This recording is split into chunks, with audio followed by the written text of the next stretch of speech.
But we never experienced it because we don't have a bathtub. Ah. This is a big bathtub. A gigantic one.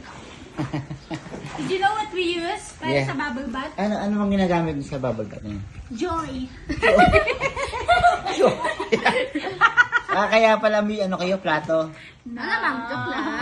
Joke lang. Ano yan? Ano tawag dyan? Confetti. Confetti. Tinted bubble bath.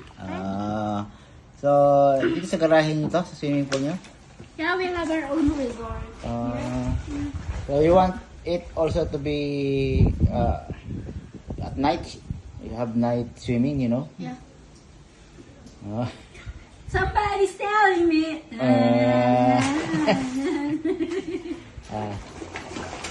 Oh?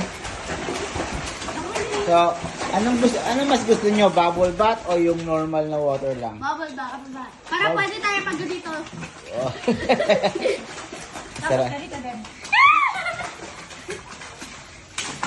Sabi na, Gagawin kita snowman. ay no! Snowman. Okay. Build the snowman. So, do you want to invite the kids? No. Why? Hindi kami kasya. Hindi kami kasya lagi. Okay. Parang sa, kung ganito, iti 3 people lang. Kung ganito, 2 people lang. Sige.